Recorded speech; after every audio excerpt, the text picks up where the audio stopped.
We are anonymous. No faces, no flags, no permission slips. The truth has always been our weapon. And right now, it's time for a truth that they don't want you to know. Today, we bring you the inside story of an agency that thrives on secrecy, violence, and a disregard for basic human rights. We're talking about ICE, the U.S. Immigration and Customs Enforcement Agency. And we have breaking news that will rock this agency to its core. ICE is in total panic mode right now, folks. Leaked documents from the Department of Homeland Security have shown that ICE agents are terrified to even show up to work. After the public backlash surrounding the murder of Renee Nicole Good in Minnesota, this isn't just a small concern. This is a full-blown crisis. The very people responsible for carrying out the Trump administration's inhumane policies are now fearing for their own safety, and it seems like their worst fears were justified. A whistleblower within DHS has come forward, revealing the personal details of thousands of ICE agents, and it has sent shockwaves through the agency.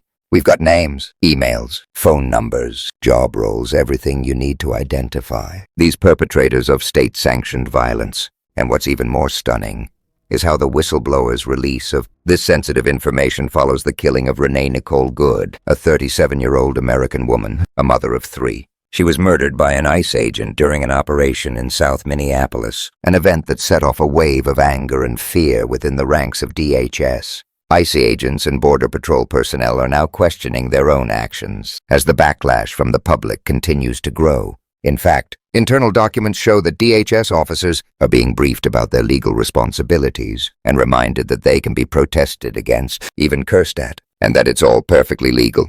Imagine that a government agency so entrenched in its own abuse of power that it has to remind its agents that the public has the right to express anger. They are now being warned about the growing resistance and how it might affect their ability to perform their jobs. Now, why is this happening? Why are these agents suddenly so concerned? It's because they're realizing that they've been part of a system that has gone too far. The murder of Renee Nicole Good was the final straw for many of them. They see the public's growing outrage, and it's starting to change the way they think about the work they're doing. This isn't just a theoretical rebellion, it's a real, tangible shift in morale within ICE. And what's more, DHS agents are now reportedly seeking volunteers to carry out enforcement actions because they're afraid of being met with resistance. They don't want to be the ones to carry out these brutal tactics, and the agency is scrambling to fill its ranks with people willing to enforce these inhumane policies. You know, the kind of policies that tear families apart, separate children from their parents, and ruin lives. Ken Klippenstein, an independent journalist who broke this story, spoke about the internal divide within ICE. What's interesting, he said, is the public messaging from ICE is one thing they're putting on a brave face, acting like everything is fine. But internally, it's a different story. Agents are worried, and they're questioning whether they should even be doing this. Ken's right. The bravado you see on TV doesn't match the reality inside these agencies, and now we've got documents to prove it. Leaked internal memos from the Department of Homeland Security show that ICE agents have been briefed about their legal rights. When it comes to protesting, basically, they've been told that the public has the right to disagree with them. ICE agents are even being told they have to face the reality that they can't just shut down protests by throwing their weight around. This is a big deal, folks. The fear is real.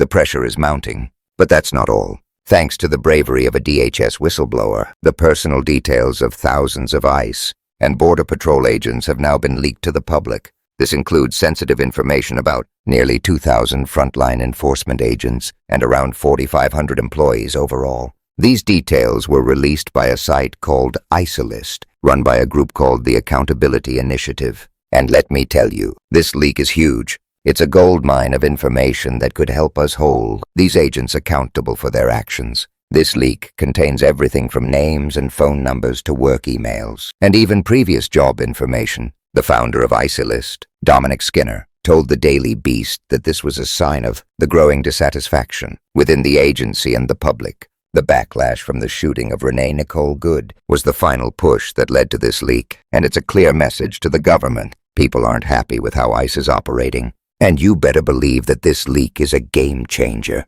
It proves that what we're doing matters. The protests, the reporting, the fighting back, it's working. ICE, the so-called enforcers of the Trump administration's racist and violent immigration policies, are now fearing the consequences of their actions. They are afraid, and they should be. We've got them on the ropes. This leak isn't just about names and phone numbers, it's about justice. It's about shining a light on the people who have been enabling violence, and it's about holding them accountable for their crimes. We've been told time and time again that the system is too big to fight, that they'll always be one step ahead. But guess what? We just got a major win. This information has already started to expose the rotten core of ICE, and the pressure is mounting on them. As Ken Klippenstein explained, the situation within ICE is getting worse. The morale is at rock bottom, and they're desperate for people to volunteer to carry out these operations. Why? Because the agents themselves are scared of the public.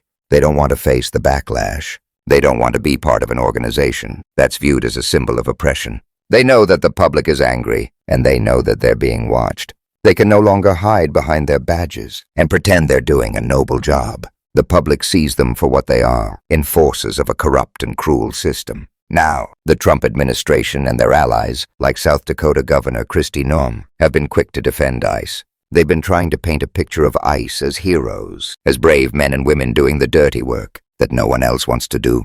But the reality is much darker. The leaked documents show that ICE agents are being reminded of their legal responsibilities, essentially. They're being told that they can't just silence the public. They can't just arrest people for speaking out. And that, my friends, is a sign of weakness. ICE is starting to realize that they've crossed a line, and the public is no longer willing to tolerate their actions. But don't get it twisted, this is just the beginning. The fight isn't over. We still have a long way to go, but this leak is a huge step in the right direction. It's proof that our resistance is working, and it's proof that we can hold these agents accountable. The public is waking up, and ICE knows it. They can't hide anymore. So what can you do? Spread the word. Share this video. Let people know that we're not backing down. These agents and their actions are no longer a secret. We know who they are, and we're not going to let them get away with it. Keep fighting. Keep exposing the truth. And remember, this is just the beginning. Together we can take down this corrupt system. We are anonymous, and we will never stop until justice is served. Stay vigilant. Stay strong. Expect us.